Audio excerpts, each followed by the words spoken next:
Mics are up? Yeah. Okay, we're good. Sorry for the delay, folks. We had some technical issues tonight. But we're back at you again with the Green Room.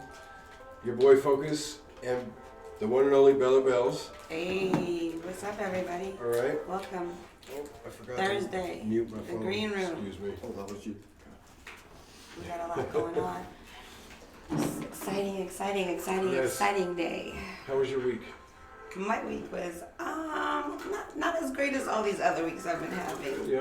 I don't know what's going on in the Sorry air. for the delay. There's these new things that people keep bringing up. Words such as retrograde, is in Mercury. You know, I'm sure these words existed before. Oh yeah. But they've come new to me in the last 5 to 6 years, and I didn't really pay attention too much to what that means. But I guess that's what's happening right now this week. I've seen a lot of people talking about that. So I'm trying to get not caught up in that mess. Yeah.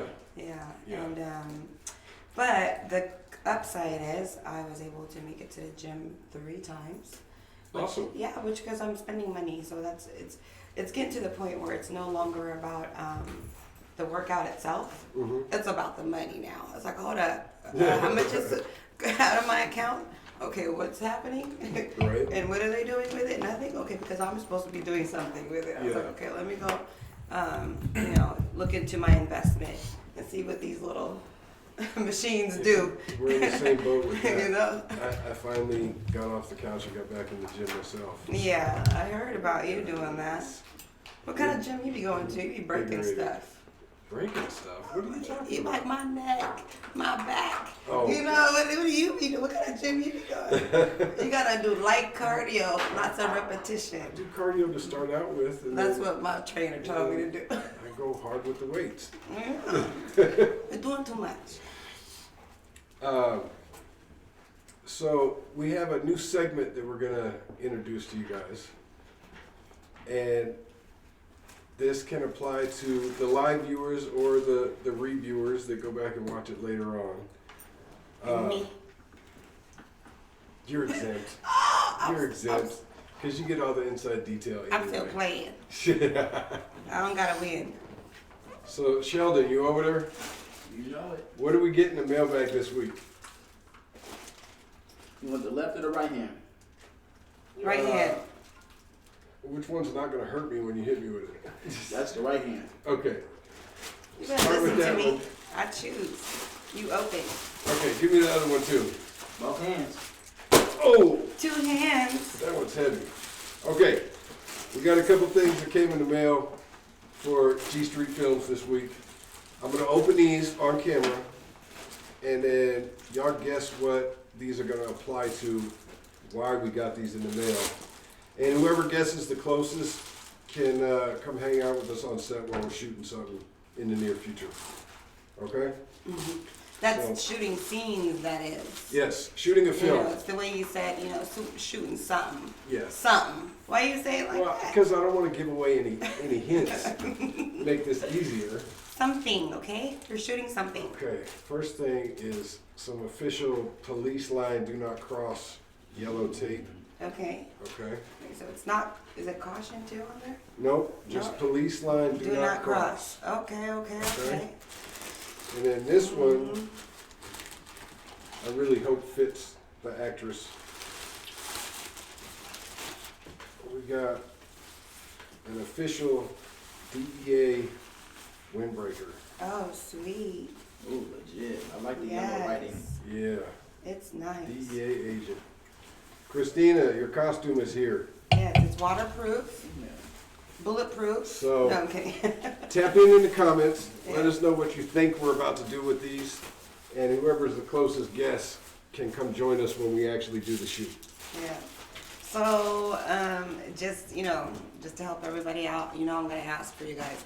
Can we get like one little hint? Like, is there a poll or is there what's in, you know what I mean? Like, can you let me know? Like, is there, yeah, there you go. There's a homicide involved.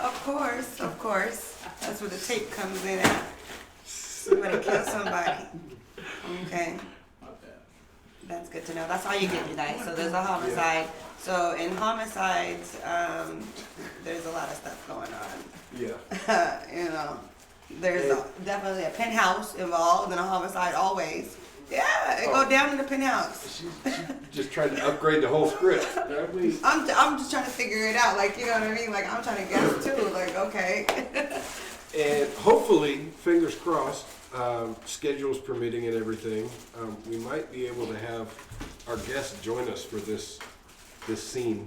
Oh, awesome. Our guest tonight is Lowell. You've probably seen him in things like Grimm and The Librarians, a bunch of stuff on TV. We surprised him, got him on camera. Why don't you go ahead and roll his reel real quick, let people see what he's been in, and then we'll come back and get right into it talking with Lowell.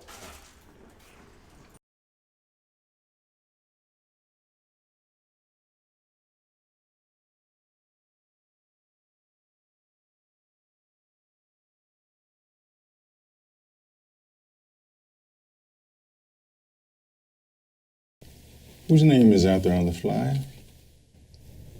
Both of ours. Really? Yeah. Yours is on top in the big letters and mine is down below in tiny little letters. Whose name is up top in the big bold letters?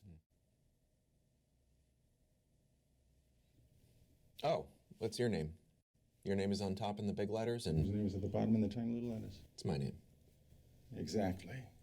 I have complete confidence in our police that they will quickly find this killer and that they will bring him to justice. General McClarty. Commander Killian, your country has an offer for you. How would you like the chance to be the first human being to step foot on Mars?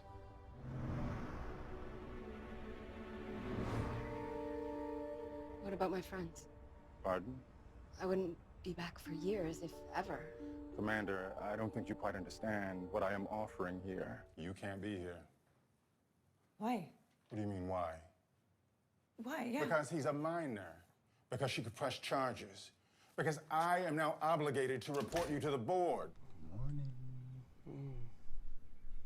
Who's my favorite artiste? I'm tired. How about now? What are you doing? What does it look like I'm doing? Oh, I love you. We don't have to do this. We don't Oh, have to yes, get we married. do. I want this on your finger so that any man who comes your way will know. On the other hand. Oh, whatever. This is my first time doing this. Do you know the danger a growing witch child can wreak? One who is already killed. Really think you can blame her? Exactly. You don't think.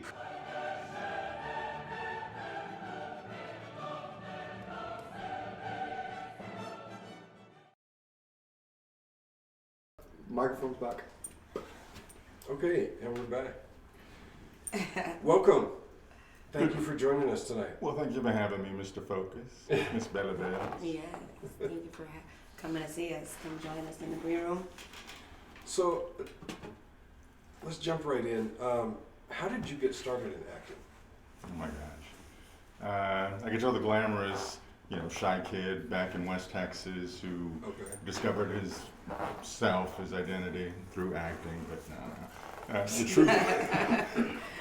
The truth was, I was like a middle-aged reporter in the Midwest, hating my job, hating my life. Okay. And I got a call from an agent down there who said, "Hey, Lowell, you have no idea who I am or why I'm calling you, but we have a client who owns a bunch of department stores, some popular department stores in the area, and they want you to be the voice of some corporate videos that they were doing, right? And my contract at the station expressly said, can't do that. Oh, wow. But I was at that stage in my life, and I'm always a rule follower, but at that point I'm like, sure. I'm down, whatever. And so I went in and I did it. It was like 1 hour, maybe 90 minutes or whatever. And then I got the check and I'm like, I want to do this. Right.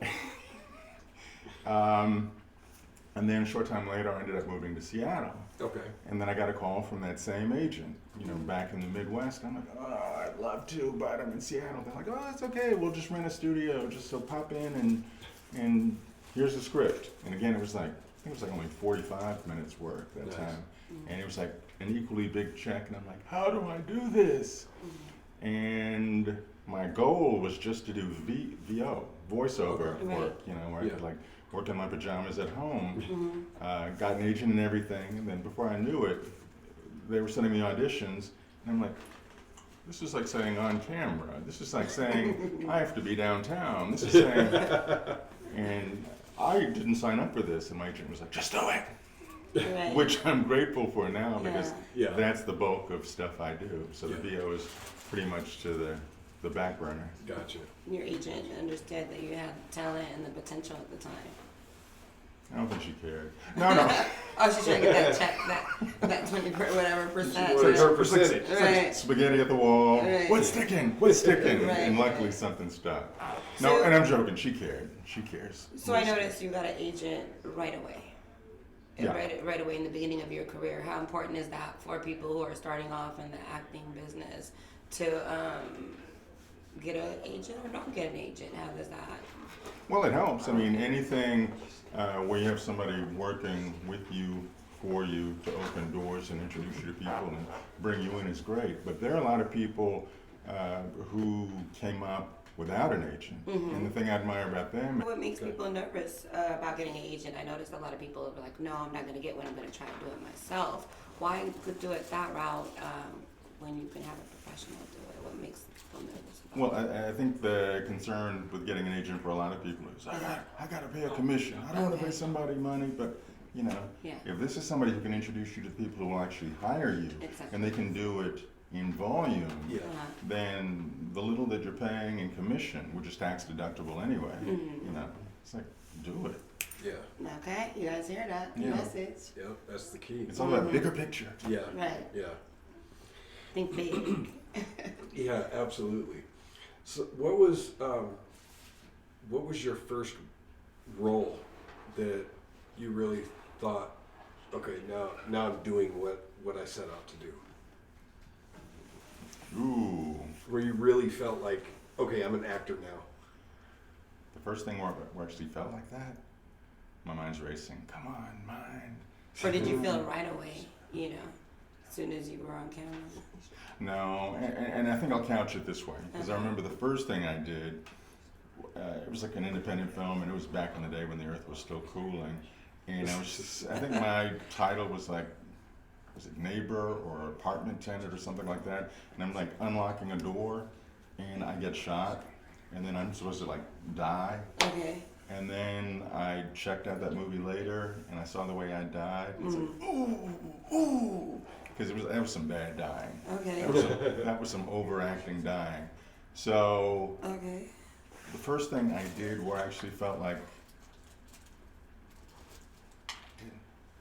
I don't know. Get back to me on that one. Okay. Yeah. Okay. That's interesting about dying because that was my first. How did you die? Well, I died twice. So I did it 2 ways. Did you do it well? I believe I did it well. So the first, I'm in a chair, I'm drinking water, I'm being poisoned, right? Did you watch the video? Oh. I'm kidding. She In this did business, good. you don't have any friends. I swear, I'm learning as I go here. Let's not put the little script in there. It's only about 30 seconds. It don't take long to die. No. But no, yeah. No, she did good. She did good.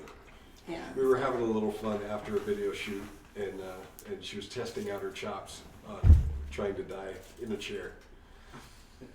Yeah, and so Well, no, there was a time where I died very dramatically. Okay. What was involved there? Gun, knife, what? No, Bomb? just the way I died. I went out. I went out with a bang. Like you can't just kill me.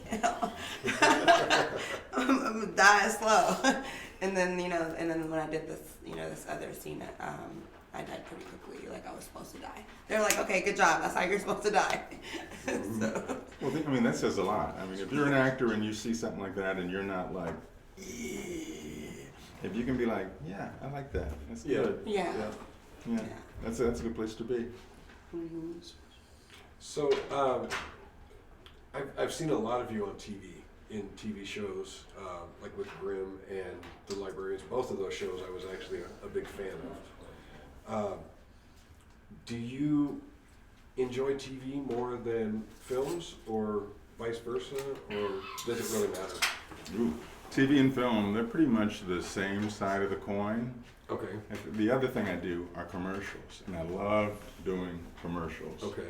You know, because it's like get in, get out, real quick. You tell a story real quick. Yeah. Whereas TV and movies, it's like, okay, what scene is this? Okay, so how am I feeling in this scene? So, okay, you know, was I crying in this scene? What was I? You know, you have to remember emotional arcs and stuff like that. Yeah. That makes sense. What's the most challenging emotional arc for you? Because you're good at everything. I've seen you in different emotions, you know, happy, stern, kind of. Well, I'm not going to use the word stern because an asshole is the role kind of you played. I've seen you in that role. I've seen you really sweet, you Whose know. name is in the big letters? Right. And whose name? And then he wants to remind him too. Yeah. Now that we figured out whose name is in big letters, whose name is in the smaller letters. Now, and I wish I could remember, there was an acting coach somewhere along the way who basically said, hey, it all boils down to 4 personality types. Okay. You know, there are the authorities, there are the leaders, there are the empaths or caretakers, and I forget what the 4th one is. I'm easily like in the authority camp. You know, I'm always the bureaucrat who, you know, you got to play by the rules, or that's not how it's done. I think if you know what your personality type is and you're comfortable staying there, then You kind of have the good. voice for that too. Mm-hmm. The way your voice comes across sounds authoritative. Like somebody's dad. Sit down and don't move. Look, Yeah. okay. I play lots of dads. Lots of dads. Oh, I think one memorable audition for me was my agent said, okay, you're going up to Portland, you're going to audition to play a dad to these 2 kids who are in this series. Okay. And I'm like, oh, okay. I've done this a million times before. Mm-hmm. Only when I get there do I discover that the kids are like 38 and 40, and I'm like, really? Oh. Really? I got 40-year-old kid? Okay, fine. Okay. And then the casting director's like, okay, we need you to do like a British/African accent. And you're thinking, that would have been so nice to know on the drive up. Yeah. Could have figured out exactly how that sounds. Exactly. And tried to practice a little Exactly. bit. It's like a combination. I need you to do number 9 and number 7 Yeah. together. But you're like pulling it out of your butt, and it's like, all right. Yeah. Right there on the spot. Mhm. What does that sound like? Do you mind giving me an African slash? No. Just a small. Knowing your background, I am. Oh, come on. And have you judged me quietly? No judgment. Or maybe out here. loud? I ain't no judge anybody. Mm-mm. Okay. But you did have some. Well, no, go ahead. I'm gonna wait. I'm gonna wait on that one. Okay. Wait, let's not that in later. Suddenly I'm scared. No need to Excuse be. me. No need to be scared. We're all friends here Right? Mhm. until we're not. No. I'm waiting for that. At least until the cameras are off. No. He always be lying on me. We're always friends. On camera, off camera. Don't make me ask the rest of the people in here. Right? TT, you on my side. Don't forget. No, I'm not. So, what's the most recent thing that you've been working on? Oh, did a really nice short film that I'm proud of Okay. called In Between. And gee, I don't know how much of this I'm supposed to be saying, but hey, maybe they're not watching. It's set in the 80s. Okay. And it's about a biracial girl from London who moves to the States with her white family, Okay. right?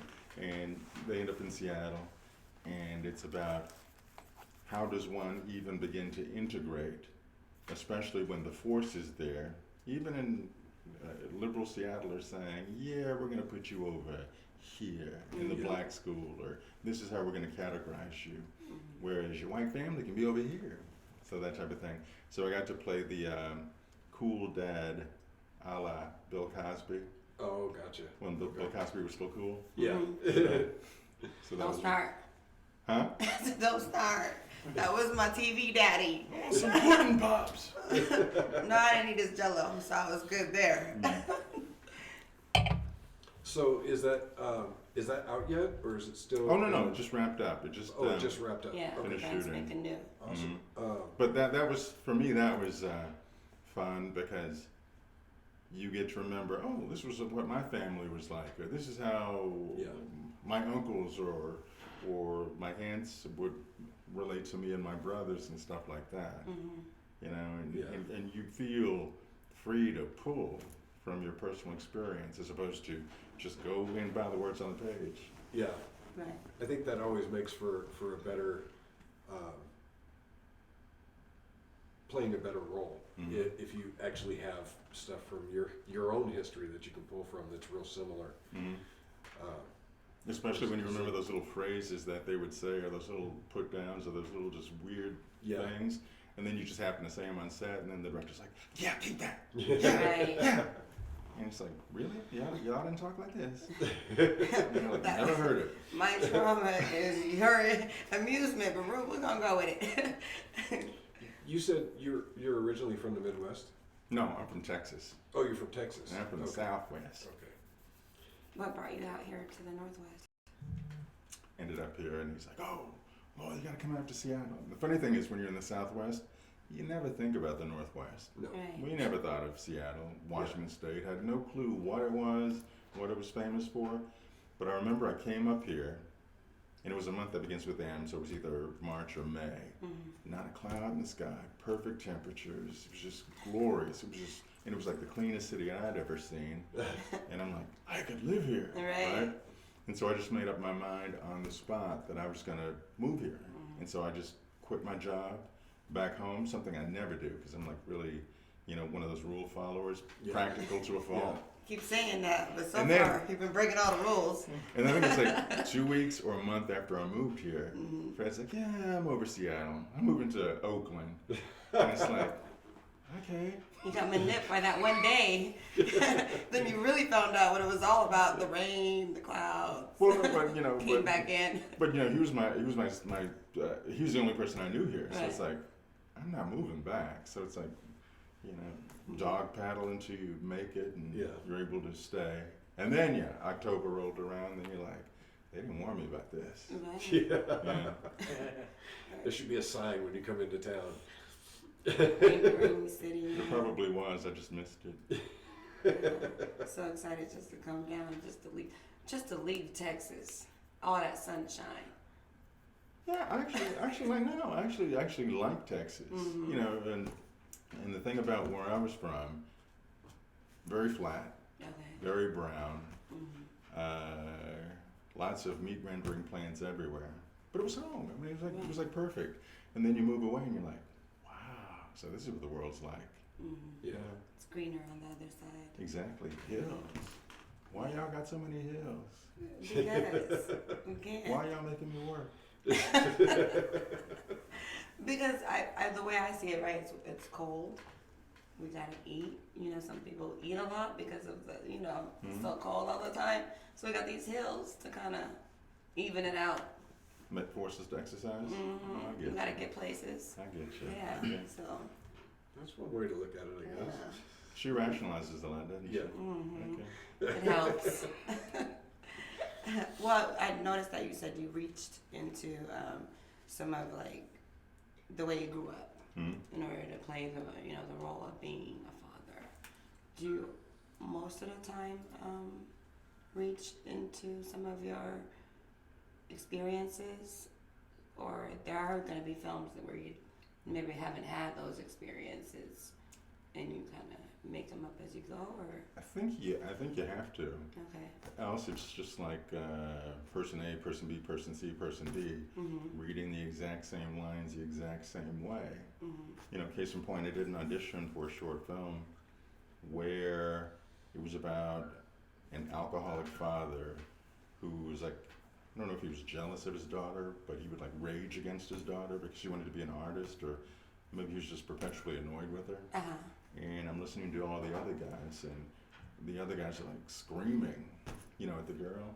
And I was just sitting there thinking, I couldn't see the guys. Right.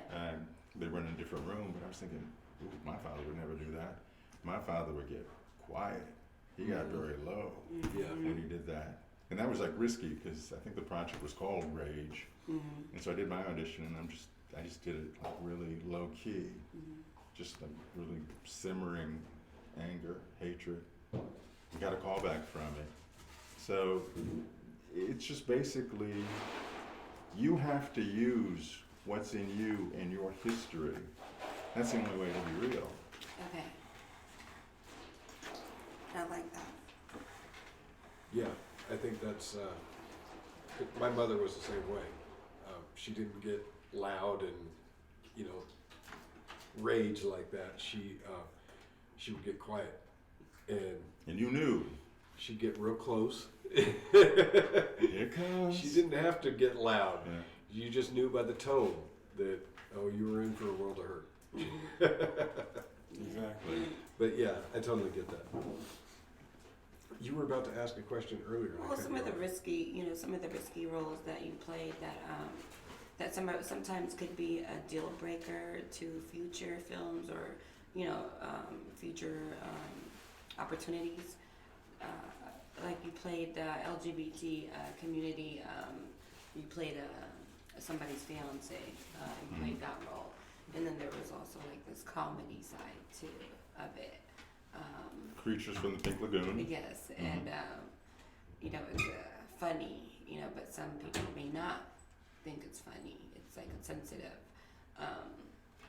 topic. So I noticed that, you know, that you were able to play those roles, and like, did you feel at the time when you were doing them, when you were taking those roles, that this could mean future opportunities may not be able to come your way due to those roles, or did you feel like you were breaking barriers and making a change in film by introducing different roles of that nature as well? I guess on one level that's always a concern because it's not always how you perceive yourself or what image you think you're projecting. Right. It's what the powers that be out there, how they see you.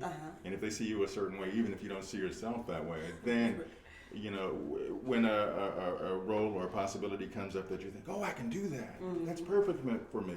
If they have you cemented in a certain place, then there's no way you're going to go out of that box. But with Creatures from the Pink Lagoon, which I like to call a mashup of Boys in the Band meets Night of the Living Dead, because it's about 4 gay guys, great friends who meet like every year at a beach house, and just reminisce and just have fun, you know, just total friendly fun. Little do they know that there's some virus, right? And it seems very, you know, contemporary right now with what's going on with coronavirus. Right. But there's like some outbreak, some virus, which is like, it's getting into mosquitoes. Mosquitoes are biting people, turning them into zombies. And they all happen to be descending on this beach house where we are. Okay. And it's like, is this the end of us? What are we gonna do? You know, are any of us gonna turn into zombies? Are we all gonna get out of this? So that was fun to do. The riskiest thing about that film for me was, and I came across it because it was listed, auditions were listed in the back of, you know, some audition rag. And I went in thinking, oh, let me just audition for this.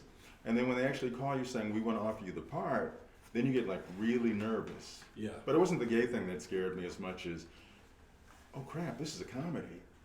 You know, they think I have a sense of humor. And I wasn't known for a sense of humor, probably not now either. And so going there with people who are strong with comedy chops, and you're like, okay. That was the scary part for that one. Yeah, you are a pretty serious actor. Yes. You have some pretty serious roles most of the time. You do. That's but right. seeing you in that way, it was nice too, because you had a costume, like an outfit. I did, and I was actually supposed to wear, they had these real cute red pants that they wanted me to wear, which would have gone magnificently with that sweater, the striped sweater, but the pants were tight. They were. I could not shoehorn myself into those pants. That was one of those where I'm like, why didn't I lose 10 more pounds? Well, I thought that the trailer for that film looked hilarious. I haven't actually seen the film yet. You should. Is it? Where can I find it? Is it like on Amazon or anything? I'm not sure, but Google is your friend. You can find it. I will When in definitely. doubt, I found the trailer all over the place. Right. I will keep looking. Tristan, Yes. why don't we show the audience the trailer that we're talking about? Okay. Getting there now.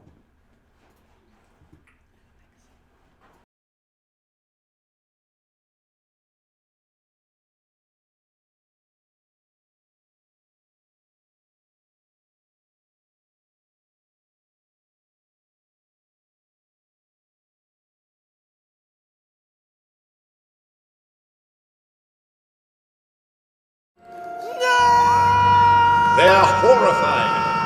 No! No! They're hideous. Aren't you 10 pounds ugly in a 5-pound sack? They're hungry.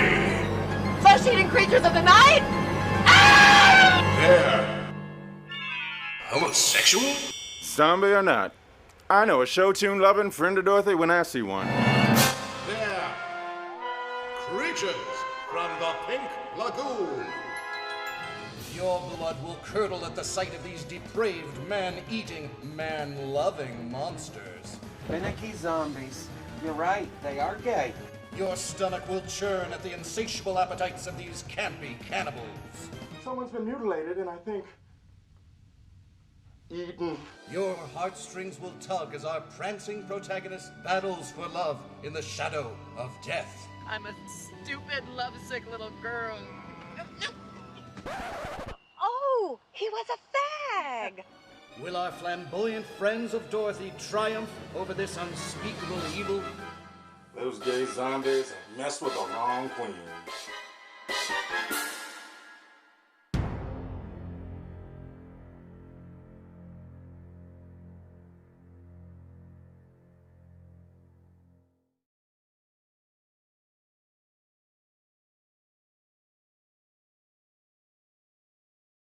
Back on. And we're back. We're still kind of watching on the delay, but They give you a gun, huh? No, that's not a gun. Don't make me draw you a picture. Yes, please, let's draw a picture. Where's my pen and paper? I like pictures. You can break it down for her. He we likes always to wind later. up coming back to this type of topic, and I Yeah. don't know why. No, we're not drawing pictures. Thank you very much. I'm just kidding. So, and then of course you wound up on Z Nation, Mm-hmm. I did. which also was a great series. Also with zombies. Yes. Yes. And Zombie future. perfect segue. Yes, you're good. So how was that working on that set? It was fun. It was actually the pilot episode. It was the very first episode. Okay. So there was very much a let's put on the show vibe, Yeah. where everybody's trying to get their bearings. Yeah. Yeah, it turned out really well. Well, zombies and stuff, I'm be honest with you, I don't like that kind of stuff. Like, and I have to watch it during the day and with people. So I could know what's going, so I could be the one to be like, oh, okay, I've seen that also. Because I don't, not want to be the person that didn't see these things. The Walking Dead, I mean, a couple episodes here and there each season. They're doing the same thing. I'm like, okay, they're still doing that. Okay. You know what I mean? Like, they're still eating people. Yeah. Like, so I just don't, and then in real life, it's happening sometimes here and there throughout the world, I guess. So People are eating people? Yeah. In the news, anyways. I haven't seen them for myself. I was going to say, who are your neighbors? Well, that's like, it's the news, So, yeah. I think it's been a while since that happened. Oh, A guy okay. down in Miami, it was drug related. Oh, I remember that one, yeah. Some weird stuff was going on, but It can happen again. fingers crossed, we won't have a zombie outbreak anytime soon. Not till next year. We already got our outbreak for this year, 2020. Right. We got ours. We gotta wait till next year. Yeah, 2020, we're good. Right, we're good. Yeah. Let's take a break and just chill for a little bit. No more drama in the news for at least a month. Give us a month to just relax. Little does he remember this is an election year. Right. Right. So, I hate that. anything goes, right? So, do you have anything? The film that you were just talking about earlier just wrapped. Do you have anything already slotted for next? What's up next? Well, it's not a sure thing, but there's an interesting little project coming down the pipe. Okay. Is it down the pipe? Down something. That I'm hoping to be a part of. Okay. It involves werewolves, vampires, fairies, and aliens. Okay. Well, that sounds interesting. Yeah, you got everybody there. Not a zombie in sight. Well, yeah. You're missing Santa Claus. And is that here in Seattle? Yeah. Awesome. Awesome. I'll have to keep an ear out for a little more detail on that. It sounds Play like the cards, every thing that you're doing lately. Oh, what role do you play there, by the way, in that movie? Oh, all those, do you no play role any- yet. I don't have a role yet. but What role would you like to play? I'm hoping. You want I'm to play one of them hoping. zombies? In a werewolf? No. I think those roles are already spoken for. Okay. So. You're gonna be a hunter. No, I'm kidding. He's gonna do something serious, whatever it is. It's gonna be like, hey, we're gonna go collect all the. It's no fun if I tell you everything. I know. I'm the type of person that you can tell me and I'll still watch it and it'll still be brand new. Okay. Because you don't tell it the way it actually is. Nobody ruins it for me. That's I like what to you ruin like. it for people though. But Do nobody you have ruins it. a dream role that something that you haven't done yet that you would really like to? I'd love to play a musician. Really? Yeah, except for that one little problem. I can't play an instrument, I can't sing. But, I think musicians are like the most romantic people ever. You can get your comedy, you can get your drama. Yeah. And they're true artists, so that would Well, be fun. there's movie magic that can be done Yeah. to work around whether or not you can play an instrument or even sing. And it's funny, a couple of days ago on PBS, there was a documentary on Thurgood Marshall Yeah. in his early years. Mhm. And I thought, wow, I'd love to play Thurgood Marshall. Then, you realize that, Chadwick Boseman beat me to this several years ago. So it's like, oh! Mm-hmm. Yeah. Then you're like, what else you got? I noticed you do a lot of work in Seattle. And so, to me that's exciting. Like I didn't even know there was this, these many. I know there's a lot of movies that are done, but like, you're like, oh, I did this one in Seattle. Oh, I did that one in Seattle too. And so it's like you're really connected. You came here in 2003, and then you moved pretty fast. And, in the industry, and got really connected in Seattle. And do you eventually want to do movies outside of Seattle, or is this Well, I've done a few in Portland, so it's like Seattle, Portland. area? And a lot of people I know are moving to LA. Okay. I don't see LA necessarily in my future because I can't stand traffic. And he said, you want me to drive where? A lot of people are going to like Atlanta, New Orleans, North Carolina, Albuquerque. Those are like huge hubs in the industry right now. Yeah, I've and of heard course, Atlanta Vancouver, is BC. really blowing up lately But for the film industry. Yeah. But you've been able to find steady work, like consistent. You've been after one thing and another, you've been, and so the things that we hear normally are that, there isn't a lot of, what is it, like a lot of. The major films? Yeah. They tend not to come here because there's no incentives. So. But he's doing major. But year after year, we work on that, hoping the legislature decides, let's pour more money into that. Yeah, let's bring industry like Z here. Nation, for example. Yeah. They had a good long run and had a recognizable franchise for quite a while. So, yeah, that was a big step. They did, but in a perfect world, Washington State's incentive wasn't the biggest. Yeah. It was like one of the smallest, as a matter of fact. So it's like, come on, guys.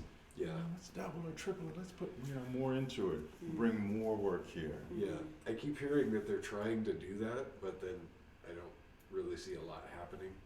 But I'm not interwoven with the higher ups that are actually making those decisions, so I don't really know, other than just what I hear from other people in the industry. So hopefully, fingers crossed. One day, hopefully they look out on the horizon, they see what's happening in New Mexico and Georgia and these other places, and they think, we're not here.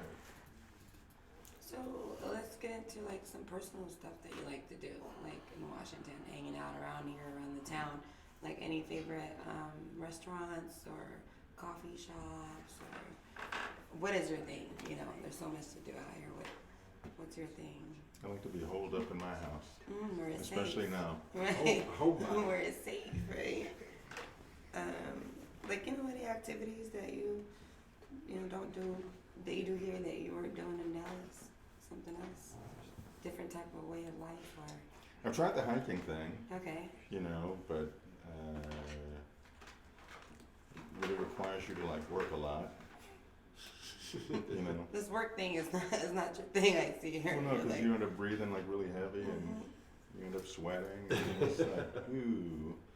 So, no, I'm getting into the swing. 4 or 5 movies back to back. It is exhausting. Yeah.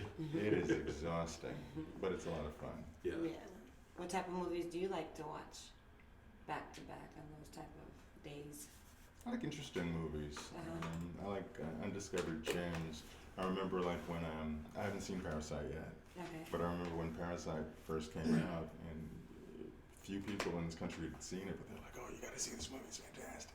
It's fantastic!" And now everybody knows about it. So when you have that experience where you see a movie and you recognize the greatness of it, you're able to tell other people about it. That's fun. Yeah. I like that. What about the type of actors that you like to watch? Like, what type of style of actors? I like actors who aren't afraid to be, excuse my French, dicks or bitches. Because I think as actors, we are conditioned that everybody should like us. Even if we're villains, people should see the good heart in us. But I remember this one acting coach one time said, embrace your pathology. When you embrace the disease or the failings in you, it makes you human, right? And I think there's a power to being able to work and do something where you just don't give a damn. It's like, this is who I am. I'm not here to please you. I don't need you to like me. The only time when that doesn't work is when you go back and you read the comments and the reviews of you. Yeah. Like in Revolve. Okay. I thought I was a pretty decent guy. Yeah. Fighting for my man. But people were like, whoa. What is it they didn't like about it? Specifically, the actual role that you're playing, or were you not sweet enough? Were you not kind enough? Apparently I was a bit harsh. Oh. Try to force the relationship, huh? I just wanted to keep it the same. Oh, you were ready for change? I was fighting to keep it the same. So, but anyway, the point is, you can't embrace your pathology while also being terrified that people won't like you. So there's a certain power that comes from, reading stuff like that, going, okay, your opinion, or I did my job, or it was real. Yeah.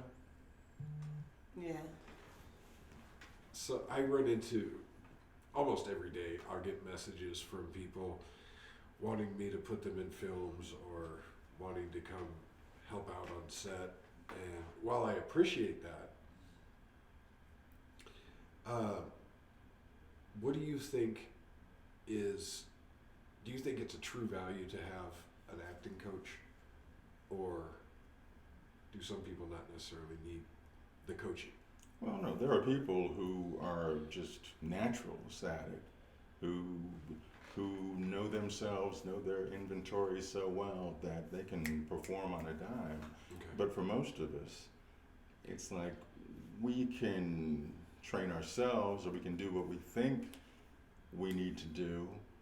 But if we're swinging for the fences and we're swinging in the wrong direction, Yeah. and we keep going in that direction, you know, then we're farther from where we need to be. So that's where coaches come in handy, because they can be like, no, you see yourself as a romantic lead. You're really not a romantic lead. You're like, you're the authority. You're the best friend, or whatever, right? So they keep us from being. They keep us grounded. Yeah. I And was they gonna put us on say, the right path. It would probably be a very humbling experience to work with an acting coach that could tell you that maybe what you view yourself as isn't necessarily your high point. Exactly. Or, you know, you can even get to a point where you think, damn, I'm good, right? Right. And then you have an acting coach who's like, Okay. yeah, give me 2 more years, and then maybe we can send you to, you know, Dallas Dinner Theater or whatever. Yeah. Right?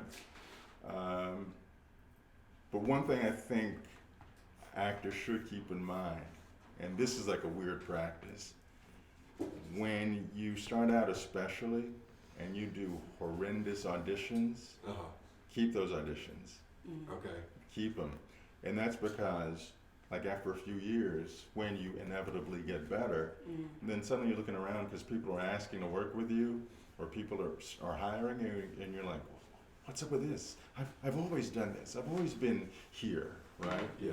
And then it's not until you go back and re-roll the tape from when you started that you're like, okay. Yeah. And you realize how much you've grown. Yeah. And you can appreciate the fact that you are making strides. I think that's a powerful move in just about anything that you do. When I first started out in video production, I was working on a TV station and doing music videos. And I still have my very first music video. And it actually just came up just out of the blue. Somebody that was on a set somebody had rented my studio. And the crew that was there, somebody came up to me and was like, weren't you the guy that shot this video back like 15 years ago? And I'm like, oh my goodness, yeah. So, and they wound up pulling it up and everybody watched it. And I'm like, no. That's So, but it felt good to know that, yeah, that's where I started. But look at what I've accomplished. Which is, you Where I'm at now. So, yeah. And it motivates you because you're like, okay, if I've made this much progress in this amount of time, then in a few more years. Absolutely. Even as much as even making making a schedule, making a calendar, making a to-do list, and crossing it off and seeing your accomplishments on a daily basis. Just period in general, you know. Yeah, that's very important. I live by my calendar. If it's not in the calendar, it doesn't happen. Which is a good thing. If it's on the calendar, it may not happen too. No, go either way. So, you want to take like a little, I don't know, how far are we? Break into it. We're in our second hour. Yeah. Really? It seems longer. 53 minutes. Seems longer, huh? Have we had anybody I'm kidding. Tap in the comments? No? Well, yeah, Scott said, oh, she went straight for the poll. Hey, it was my guess. What's yours? You're supposed to be writing down your guess, Scott. You ain't trying to be in the movie, obviously. Wait, do they get to be in the movie? Or do they get to watch you make them? No, they can join us on set. On set, yeah. Check out the set. Yes, that's what it is. Oh, I almost gave you guys a part. I try to put you on. See? Get an acting coach. How early on did you get an acting coach? Because I know you got your manager right away. But how quickly did you get your acting coach? Oh, started with a voiceover coach. Oh, so you did it right away as well. Mm-hmm. Okay.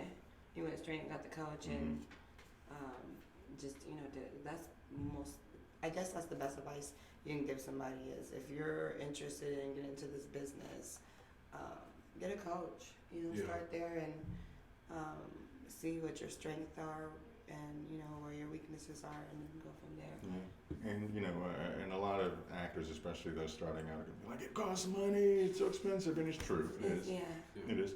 But something else I found helpful is there are free online resources where there are casting directors or acting coaches, and they dole out the wisdom, and you're like, okay, I'd never thought of it that way. Yeah. That's a great way to learn too. Okay. Yeah. So just look for it and take advantage of what you find. I've learned tons from the same kind of things about being behind the camera. It's amazing what you can find on the internet nowadays to be able to learn how to do something, almost from start to finish. I got a question from Mr. Scott. Okay. He wishes to know what your goals are for acting for the next few years. Future goals. I didn't know I was supposed to have goals. No, I'm just kidding. You didn't bring them with you? All I want, you know, a lot of people are like, I want to go to LA, I want to stand in front of a podium, I want to make a speech, I want to hold a little gold man statue. Not necessarily for me, because I like my life here. And I've made peace with that.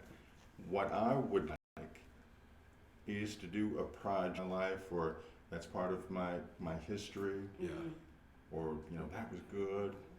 You know, I could be the suckiest thing in it, I don't care. But as long as I'm a part of something absolutely. that's, I mean, I don't want to be the suckiest part in it, but No, yeah. but as long as you're a piece of it. Right. Exactly. That's the important part. Exactly. I think you kind of have an idea too. Like, what kind of movie would that be? Yeah. It could be either like an epic, you know, like Steven Spielberg-ish type thing, Okay. or it can be like a real intimate piece like Moonlight.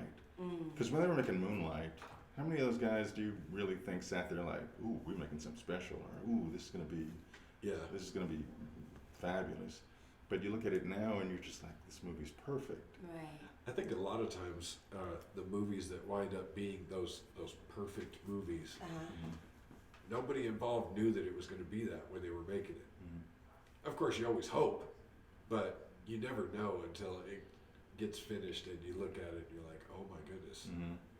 It would be great because as performers, I think we've all had an experience where we've like seen ourselves recorded in film or television or whatever, and then the first reaction is just to like wince a little bit, like ew. Yeah. And then maybe after a few days it's not so bad. After you've seen it a few times. Yeah, but then, you know, if we're lucky, there are like one or two things that they roll it out, you look at it and you're like, wow, I'm proud. You just swell with pride. Yeah. And that feeling doesn't go away. Yeah. Yeah. Yeah. At every time I'm like, boop, I did that. Yeah. Do you have any advice for a young actor just starting out? Sure. I think the important thing is be a man or woman, be a person of your word. You know, agents bust their asses to get you opportunities. And the last thing anybody wants to hear is, oh, you know, my car wasn't working, or oh, I overslept, or oh, this, or oh, that. Because you can have natural talent, you can have trained talent, whatever. But all it takes is one time where you like let down a casting director because he or she is putting their reputation on the line to present you to a client. Oh, yeah. And if you walk in there late and they're looking at you like, okay, I got a multi-million-dollar project here, you just walked in late, so that would translate to thousands of dollars, people just standing around waiting on you. You know, it doesn't make them look good, it won't make you look good, and it could cost you opportunities. So my philosophy is, if I have to be somewhere at 2, I like to be there at 1:30. Yeah. You know, even earlier, because you got to wait somewhere anyway. So why spend the extra half hour at home when you can just be there, knowing that you're there, and not worried about rushing through the doors at the last minute to do an audition or to actually do the gig. Yeah. So that'd probably be number one. Probably number 2 is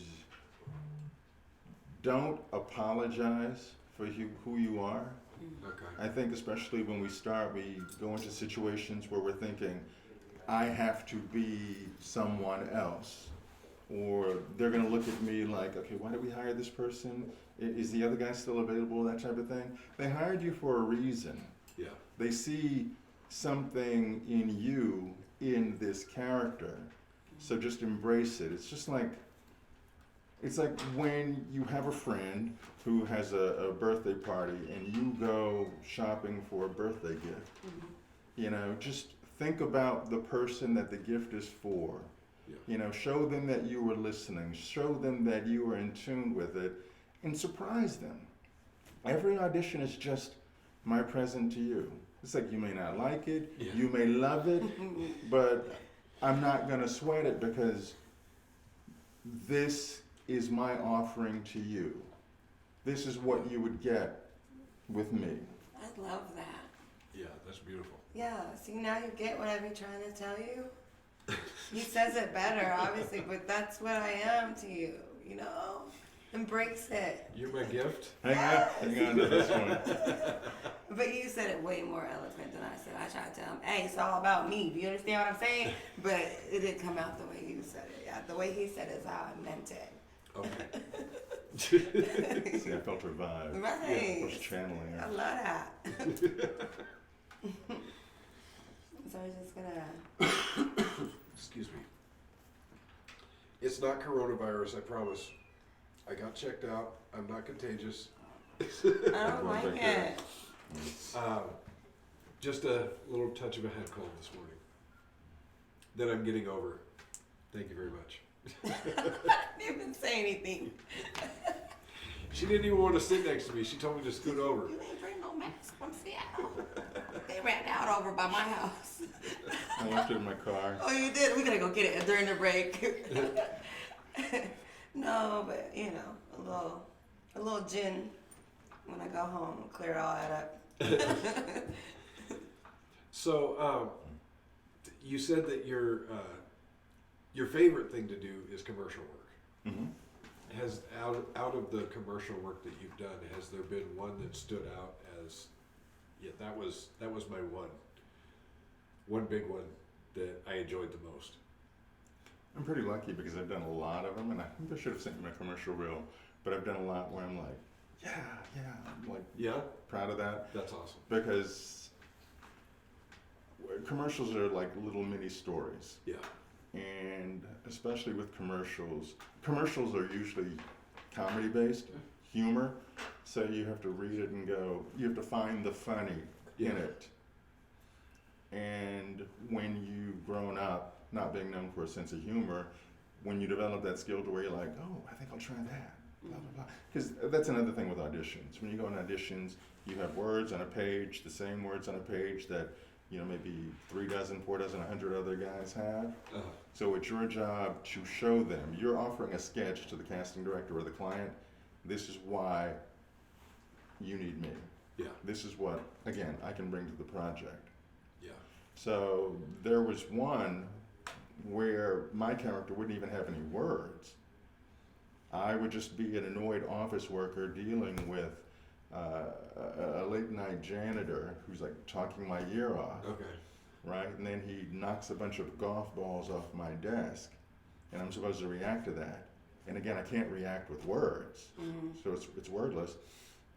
And I remember that was just one where I just lifted my eyes, and he put all the balls back in the basket, and I just grabbed the basket, moved it to the other side of the desk, and then he's still talking to me.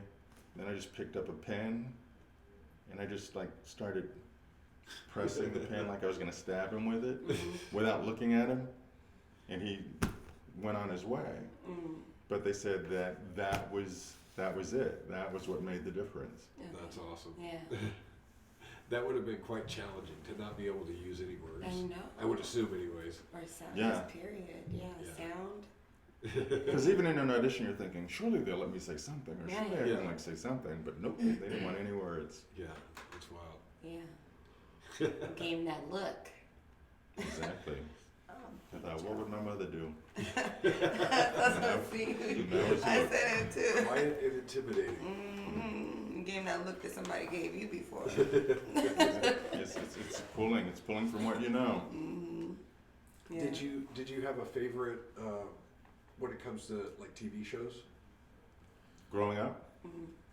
As far as a role that you did. Oh, okay. Oh, we're back there, aren't we? I've had a lot. I like the priest from Tabitha, you know, because he was a bit of a hard ass who softened at the end. Yeah. And I like that one because I got to yell a little bit. We were dealing with a bunch of witches, so Yeah. you gotta put your foot down when you're dealing with some witches. But one I really enjoyed doing was a project out of Portland where I played an ethnomusicologist. What's that? You know, it's kind of like a person who studies like old, you know, blues music, roots music. Okay. Okay. And so basically this story was about some guy who shows up on the scene and he sees an old clip, you know, a clip that was discovered from back in the day of like one of these old roots musicians, right? Nobody else sees it. We all see the clip, but nobody else sees what he sees. Okay. He sees that the guy in the clip is him, or he thinks it's him, which is kind of impossible because that would make him like 120 years old. Yeah. But he keeps insisting that it's him. So as ethnomusicologists, our job is like to do our research and figure out, okay, is this guy crazy? Or could this be him some way, somehow? Yeah. So it's kind of like you remember the show History Detectives? Yes. Kind of like that one. But I like that role because I like the rapport I had with the woman who was like the lead. She was the one who actually found the music clip, and she's the one who was like dealing with the guy. So we kind of had this like we had this really familiar relationship. It's like, No, I want to know. No, I mean, no, that's what the relationship was like. The relationship was like really. Okay. What's I thought you up were with giving me this? that look like you're going to ask me. You know I'm going to ask you some questions. I'm ready. I'm bracing. No, I'm kidding about that. No, but you know that I just realized, and yeah, you do have to get ready for your roles. I get that, and you got to, you know, practice your parts and your roles. But also, do you have to study a little bit sometimes when it comes to like the type of person that you're playing? Do you have to like go find out what was the word? Ethnomusicology. Yeah. It helps. Did you need to It helps. Yeah. You know, as opposed to showing up on set and stumbling over a bunch of words, and it's like, yeah, we don't believe you at all. So. Right. So you had to go do some research also. So it's not just getting the role, getting the parts, doing well with the parts. It's also as well trying to figure out who you're trying to find out who this person is. Exactly, because when you get a script, it's like the first thing you do when you get the script. Well, the first thing I do is I wonder, why are they giving this to me? Okay. They could give this to hundreds of other guys in the Pacific Northwest or even around the country, but somebody's handing this to me for a reason. That's somebody saying, okay, Lowell, we think that there is an aspect to you that fits this character. So my job is to figure out, okay, why do they think that? Yeah. And so then you read the script quietly to see what the world is. You know, is this a world of comedy? Is it mystery? Is it drama? Is it dark? You know, is it one of those really bright, happy things? In which case I'd be like, you sure you want me to read this? And then when you read the script, I never read with the character's name. I always put my name in it. So if it says Simon enters the office at night, I change it to Lowell enters the office at night, because that enables me to picture myself doing these things. Yeah, it puts me closer to the meat of it. And then I figure out whom I'm interacting with. You know, what's my relationship to this person? Do I like Bella? Do I hate her? Love Bella. Everybody does. I don't know about everybody. I'm talking about you right now. You know, how long have we known each other? What problems have we had? Blah blah blah. And then if I can kind of get to that, and what helps me get to that is, okay, I've got a friend named Stephanie from my past, and this is where we've been, or Cindy, and this is what our relationship is like, or you know, you can meld relationships, you can mix and match. And then when I've done all my homework to figure out, okay, this is set in the day, this is set at night, this is set inside, this is set outside. This one says he spent some time in Nigeria. Does it help if I throw a little Nigerian accent by way of West Texas on there? You know? Anything that is going to help you get in the room and have them go. That's him. That's Simon. That's our guy. I don't think a lot of people realize just how much work goes into, even before you get to the audition, as well as once you get the part, the background stuff that happens long before you ever step in front of the camera. It's not just learning the lines, like you're saying. It's doing the research and things like that. Yeah, definitely. And that's kind of the point that I was trying to draw out to show everybody in the green room. You know, I'm green to this, so everybody else who's watching who's aware, and maybe, you know, just pick up who already have skills that just want to kind of pick up some new techniques as well. But that's kind of my goal, because you know everything already. I don't know everything. Oh, now you want to front for the company. There's a lot that every I day. don't know. I know everything. Today. Constantly trying to learn new things. So. Yeah, and so there might be, you know, certain things that you're not gonna ask because you already know. So I'm gonna go ahead and just ask them so everybody else can know. And No so, such thing as a stupid question. Oh no, I didn't say It might anything be a about. stupid answer, but. If I don't know, I'll make it up. Right. That's it. Make it till we make it. Right. Is that what we're gonna do? But yeah. So I don't know if we're gonna try to get more questions in or try to get a. I see something popping up. Oh, Scott is blowing us up with questions. Yeah. The genre one was back when the other question was asked. It was the goals. Oh, I'll put a little spin on that. Do you have a favorite genre that you would like to, or that you have worked in? Well, gee, apparently supernatural occult, since that pays the bills. No, I like psychological stuff. You know, natural conflict. I like that too. Where I get to be the heavy, but I don't see myself as the heavy. You know? Okay. Because that's the secret of villains, apparently. Villains never see themselves as the villains. They never do. No, people be messing with them is what it is. And exactly. It's like bring it out of them. It's like, why are you making my life difficult? Yeah. Well, you starting stuff with me. You know how I am. Yeah. No. It's never because they wanted to be that way. It's always somebody else's fault. I like the ones that do it Why that way. can't you follow the rules? Yeah. And you're like, well, you know, I do follow the rules, but you're not. Exactly. It's like, why are you giving me a headache? No, really.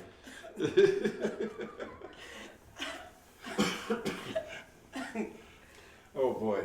I like to be the headache sometimes. Sometimes? Yeah. That means I'm always on your mind. Ooh, can I borrow that? Yeah, you can definitely borrow I'm gonna write that one down. It's yours. I'm gonna write that one down. You're gonna give somebody a headache, huh? I do not support this message. I'm gonna make your head explode. We did have a question.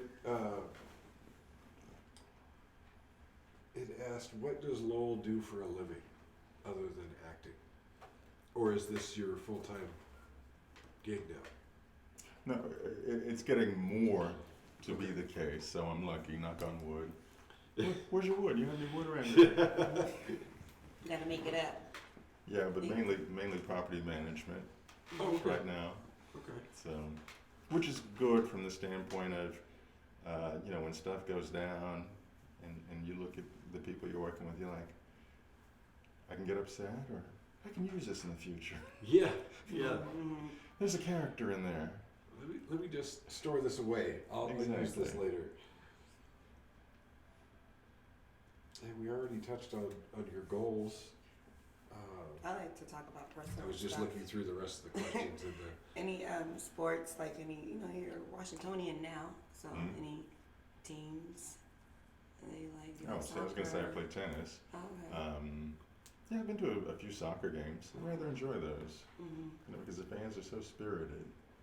Yeah, I don't know how well we're doing in soccer, but as far as fan goes, we're number one. And really? Yeah, the Seattle team is number one support. Yeah, the most popular team. Yeah, I mean, so if anybody said, "Hey, want to go see a sporting event?" that would be the one that I would pretty much be guaranteed to say, "Okay, I'm there." Throwing them hands out. What else you got? What else you have? Okay. Yeah, I was putting you on the spot. I know. Do we get personal, or we just like get surfacey personal? We can do surfacey. You can do surfacey, okay. Well, okay. So, are you more of a person who likes to cook, or do you like to check out all the different diversities that we have in Seattle? There's a lot of restaurants. We're known for multicultural, different meals and restaurants here.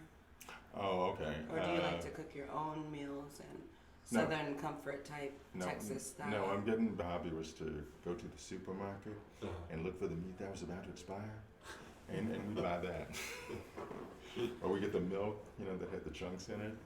Oh boy. It's not gonna kill you, just drink it. I'm kidding, kind of. Anyway, I say that because it was just yesterday. I was helping a friend move, and she's like, let's go ahead and eat. And here I'm thinking like McDonald's or Dick's or something like that. She picks this expensive restaurant. And it was wonderful. It was an experience. And then you're just sitting there going, I shouldn't be doing this. This isn't practical. Then the other voice in your head is like, treat yourself. Yeah. Just treat yourself. Sometimes you got to. Yeah. Yeah. Otherwise, what is it all for? If you don't treat yourself once in a while. What about travel? Any places you like to travel first of all? Any places you'd like to share that was kind of? I'm not a very good traveler. Okay. No, and I've been to some fabulous places. Okay. Some incredible countries. Oh. But I wasn't always there, meaning I was on my phone seeing what auditions I was missing back home. Oh, gotcha. And so the people I was with would be like, put that down. They do this. You can't, there's nothing you can do about it here, that type of thing. Yeah. So one of my goals will be to get away from obsessing over opportunities lost and be more in the moment. Because I'm one of those January babies, named after the god Janus. And Janus, the characteristics of Janus is he always looks backward, he always looks forward, never looks straight ahead, never at the present.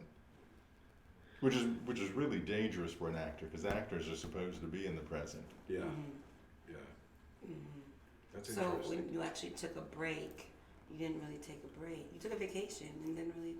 Yeah, it was just. Your mind didn't go on vacation with you. Exactly. You was like, I'm over here, but my body's over there. Exactly. Yeah. I enjoyed the sun or the water. Took a few pictures, but if you ask me, how certain things felt or certain places felt or specific interactions with specific people, I'm like, I got nothing. And so it sounds like you don't really need a vacation. And I'm lucky because I love what I do. Yeah. I love acting. Yeah. And that in itself is the blessing. Yeah, that's the You find blessing, something you exactly. love, you don't need to take a break from it. Yeah, because every now and again people need to take a break because of their hectic, job or whatever it is. They need to get away from it, but not you. You're trying to get right back to it. Exactly. Yeah. And I do feel lucky in that regard. Yeah, that's awesome. Yeah. Awesome. What? We're getting words from off camera. I think it's like one is to. All I was just saying is about break time. What time or how late are we running here? We're at a minute 20. Oh, we got about 20 minutes left. Any personal relationships? Are you married? Are you single? For the people that want to know. She's getting deep into personal stuff. You know, She going full on Katie Couric. Or is it, you know, just, you know, need to know basis? No, I got nothing. You got nothing. Apparently I'm difficult to live with, so at least that's what my Yelp reviews say. Do you have an Airbnb or something? We don't. You can explain that to her later. Yeah. It's on Yelp. I mean, what the hell? BellaBellz. I know. BellaBellz. I swear I be thinking I'm so cool. I be trying to hang out with the cool kids, you know. No, because it's one of those things where, you know, you go on first dates and you think, nailed it. You know, that was perfect, wonderfully charming, and you know, you see the look of terror in their eyes, and you know the lights are flashing. Next. Well, bye. No, you be sending women crying home. You're like, okay. Toughen up, Buttercup. No. And then you start. I'll be over here in my house, so knock in case of emergency. Right. Let me, had somebody messaging questions here. Trying to scroll through this. Oh, I got knocked out. And now it's not there. Okay. So now I just look goofy on camera looking at my phone. No. We don't look goofy looking at our phone. We look. I don't know what I got caught doing. I was trying to do something else. I was trying to log into that, and then I got got distracted. I passed on my phone. Those are dangerous. See how you are? Yes. Maybe I can ask you guys Telephones questions. are dangerous. No. Absolutely. How long y'all been married? Oh, no. He and I. How long have me and I been married? How long have you married me? You didn't tell me either. I didn't know either. Why you didn't tell me about my marriage? Y'all always keeping secrets. And I didn't know about it. who knew? Did he? Y'all know. You didn't know? No. Okay. I mean, you in the house Not a with him. thing. Okay. Not a thing. Okay. Y'all not married? Didn't tell you? No. Really? No. Okay. Oh wow. Is that what he tried to tell you earlier? No, I just felt like the tension. I was just. There was some tension between us? I didn't know the He's a tension. hater. I didn't know the tension was real. No, he's a hater. Oh, we have another question. Do you write as well as act? Nope. No? Is there? I mean, I spent decades as a television reporter, so I've written, I've directed, and I've produced small things. So, Okay. you know, when all the acting friends are like, "Ooh, I'm going to produce a film, or I'm going to produce this, a short film, or whatever," I'm just like, "Yeah, y'all have fun. If y'all need somebody to be in it, let me know." Mm-hmm. So, the acting side is really where you'd prefer to just stay there, right? You don't have any aspirations for behind the camera or anything like that? Well, you know, there are like. It seems like it's pretty fulfilling for you. It's fulfilling, and you wake up in a fever dream sometimes because you have this dream and you're like, "Oh my God, that'd be a great story. Oh, that'd make a great movie," or yeah, somebody should write this. Right. Then you're like, "Why don't you write it?" And you're like, "Yeah, okay," but you never get around to it. Mm-hmm. Yeah. And I know it's gotta be difficult, especially if it's in you, and then you're around everybody else that is already doing that too, and then you're inspired, like, I could do that. I know I got stories. Mm-hmm. I have dreams. Or nightmares for you. What you got? Yeah, what you got? You got nightmares. And then now I'm gonna give him a headache now that I know I'm your wife. Oh my gosh. I owe you headaches. You owe me money. Clearly. You asked me about the nightmare. Y'all need me to leave. No, please don't. I need you to be a witness. Wives get money, bro. We did have another question though. What has been the most difficult thing for you when it comes to acting, either on set or with a role that you can think of? Most difficult thing. Okay, this won't be like pure horror because it did turn itself around. Okay. So, I guess 2 or 3 years ago, my agent, she sends me a message. She's like, "Hey, do you dance?" And I didn't think anything of it because, she grew up a dancer. Okay. And I studied dance a little bit in college as well. Okay. And we go see dance performances, right? So when she says, "Hey, do you dance?" I'm just like, "Yeah, sure, uh-huh." And she's like, "Great, I have an audition for you." And I'm like, "Well, what?" And so you go to this audition, and I promise you, it is just like that climactic scene in Flashdance.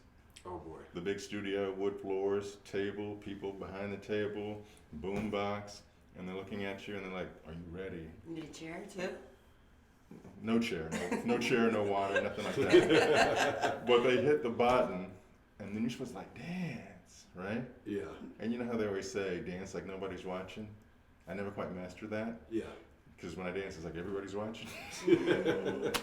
And they were watching, but I'm just like, I think the thing that actually helped me in that audition was, no way I'm going to get this anyway. So I was able to just have fun and enjoy the song. After studying the song, which you thought was kind of cool the first time around, and you're ready for it, and then they hit the play button, totally different song. Oh. And you're like, what? But the point of the story is, so I booked the job, and you show up, and I walk to this closed studio, and everybody else was like 25 years younger. There were like 4 dancers total, and they're all already working. They're on the stage and they're doing their thing, and these people are pros. They are professional dancers, and I'm like, why am I here? Yeah, that would have been terrifying. I know, and I kept texting my agent saying, "I want to leave. I want to leave now." And she's like, "Stay." And it was a 2-day job. Okay. So seriously, after the first day, I'm like, I don't want to be here. I really don't want to be here. But the thing that turned it around for me was I think the director saw the terror in my eyes, and he's like, "What are you worried about?" And I'm like, "I'm not them." He's like, "We didn't hire you to be them. We hired you to be you." And I'm like, "But I can't dance like that. We don't need you to dance like them. We just need you to be you." Yeah. And that took the edge off. Right. And I think that was like the most recognizable commercial I ever did. And it was like, it ended up being the most fun commercial I ever did. Yeah. Yeah. Yeah, that's amazing that the director saw the terror in you and came over and had that conversation.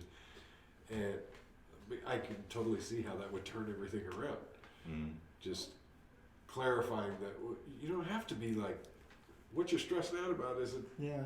I mean, he gave me permission. Yeah. And I think sometimes that's all actors need. I mean, it helps if an actor can give himself or herself permission, but yeah, I really needed somebody to say, "You're not them. Yeah. Don't try to be them. That's awesome. Just take your little club moves and I was just gonna ask we you. call it good." What kind of moves you got? I think I was doing the Dougie. No, he was doing it. Okay, that's a nice little move right there. Okay. That's kind of a life lesson too, though. Not just having to do with acting. Just stop trying to be them. That's huge. And wow, to think that automatically I'm thinking like there were dancers on the set, and automatically I'm thinking when I watch a movie or watch a show or something and there's some dancing, they must be dancers, not knowing that you actually had to go out there and dance. Even though you're not a dancer, you had to play the dance, of a person who dances. Or could you imagine singing? Can you imagine being one of those actors and they hire you for a musical and maybe you're not the strongest vocalist, but they're like, "Okay, we're gonna need you to really belt out this song," and you're like, "Ugh." I'm like, just be yourself, and everybody's just hitting all these Mariah Carey notes. And I couldn't do it. I couldn't do it. I know how my voice sounds. I couldn't do it. I know, because that'll hurt your feelings. Like when you think, "Yeah, I can sing, I know how to sing," but then you find yourself, at home, and then you just happen to turn on the microphone and you're singing along to it, and you're like, "Ooh, no, I can't." I can sing depending on where I'm at. If I'm in the shower, I sound great. It's the acoustics in the bathroom. Okay, fine. What about at the car then? Since you always want Same to take away acoustics. my take away. I was trying to pop a collar, but never mind. Just the same acoustics, same scenario, just a small. Okay. Yeah, pop the collar. I told you. Whatever makes you feel better. Oh hush. Makes me feel better. That's what we're here for, to make you feel good. I don't believe that. No, you are not the I do believe. But you, I don't believe that. No wonder he thinks we're married. I mean, no, dude. Anyways, back to what we were gonna ask. I was gonna ask a question that had nothing to do with our fake marriage, by the way. Yes. Anybody who is looking for a real one, a real marriage, not a fake one. But they are paying for fake marriages. Would you be one of those kind of roles? I've seen them. What? Yeah, the reality TV now. They're doing like those reality TV roles where you have a fake marriage, fiance in 90 days or.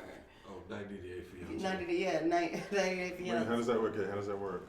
I'm just wondering, not necessarily that one, but just in general, would you do one of those roles that are reality TV? Does it and, pay? and if yes, yeah, How what much? kind would it be? I don't That's know. the key. How Does much it pay does and how much? Well, how much does it pay to put those people in the wilderness naked? I have no idea. Hopefully more. Yeah. And you got to do all these things. Like catch a snake or I'm something. sure they pay well. Build a house. I don't know. I did get a call from an agent once who said, okay, so-and-so is wondering, some show, is wondering if you'll do like full frontal nudity. And I thought, no one wants to see that. Why would you do that? Why would you do that? But I remember it was kind of a lean time too, so I'm like, yeah, whatever. So you did it? No, I mean, nothing ever came of it, so. Okay. But what counts is that I was open to it. Right. There you go. So somewhere in La La Land, there's like a baby porno of you. Is that what you're saying? Maybe. Okay. I always wind up coming. No, I'm saying he's a professional porn Why star does though. this show Those always were come back to wannabes. porn? No, on this I'm couch. sensing a theme here. No. On this couch, That was there never were people. meant to be the theme, I He swear. brought it up. I brought it up. I brought up porn. She always brings You brought up that you was getting paid to get naked on TV. No, I brought up that somebody asked the incredible question. That's all I brought up. Right. No, that is different. You're right. Yeah. Like, that's what you would know, huh? That's not porn. Just getting naked. Well, correct me. Why? You shot a porn before? How you know what a porn is? I plead the fifth. Oh dear, and my glass is empty. Right. Okay, we're coming down to the end of our session. What were you drinking, by the way? Coke. I know that's right. I think there was rum in it. Somebody want to refresh his glass? Sheldon. Make yourself useful, Sheldon. Yeah, Sheldon. Is it really Coke? Maybe. With some rum in it? It was a mix of everything. I love the way he asked that. Was it really? So, if people want to get in touch with you, best way to reach out. Why we would have they? here, if they want to put you in a role, there's Oh, other okay. people from the film industry. Oh, okay. Hopefully, we'll be watching. I know some were tonight. Really? I know we have your. I just tanked my IMDb. career. Oh no. Thanks, Mr. Focus. Thanks, BellaBellz. Oh no. Don't put that on me. You're a winner. It's your porn questions. That's gonna land you a whole new direction of jobs. Don't worry. I just hooked you up. Thanks. You see how I did that? I You're mean, definitely gonna make it to California now. Scott did say that you brought up the poll first, so. Anyways. Scott, So- that was to guess, Scott, of what's the scene, the scene. Yeah, I knew what you were talking Yeah, about. that had nothing to do with our guests. And our guest was not on a pole. He was naked. There's a difference. What? She's always trying to get our guests naked. I don't know why. I need this. Thank you. I need to make any touches. Hmm? I need to make any touches again. Not strong enough. No, it's fine. Thank you. He's like, it's not strong enough. So we have your IMDb listed on your tag on the screen. Is there, if somebody wanted to reach out to you, should they reach out to like your manager or Oh, sure. contact you directly? She'll love that. Melissa Baldoff at Big Fish Northwest. Okay, wonderful. And we will put that in the comments. Yeah. Or Dennis Troutman in Portland at Option. Okay, wonderful. I think that just about brings us to the end of the show. Well, there's the event coming up on March 14th. Yes. we were gonna talk about Yeah, it. the March Madness Ladies Night Out. March 14th, put that on your calendar. It starts at 10 p.m. There's going to be strippers. Not 100% completely, of course, but you know, however strippers do it. We won't be going live that night. She will be. Right, I don't think we. No, I'm kidding about that. And then there's going to be an after party event over at Cheers in Tacoma. So for the following right after. Hope to see you guys there. What was the date on your event? March 4th. It's not my event. It's just an event that. No, you're hosting. Yeah, that I'm. It's not mine. Put that out there. Not mine, man. See how you Yeah, March 14th. Mark your calendar. It's going to be on a Saturday. Starts at 10 p.m. It's going to be in Tacoma. It's all over Facebook, the event as well. Come out. Have fun. See us crack some jokes. Can't wait. No. We didn't get the trailer, Sheldon, so we can't plug that until next week. So next week we will be sitting down with Raymond Power and Love Raymond. Cameron Lee Price. They And will both Cameron be too. here. Yeah. So we're really excited about that, and we should be showing some teasers of some of the new films that G Street Films is about to release. So we've got some stuff coming out on Amazon very soon. Yay. So stay tuned, and thank you, Lowell, for coming and sitting down with us. Oh my gosh, with thank you this both. Thank you for having me. Crazy show. It was wild. No, it wasn't. It was. Dear Diary. Dear Diary.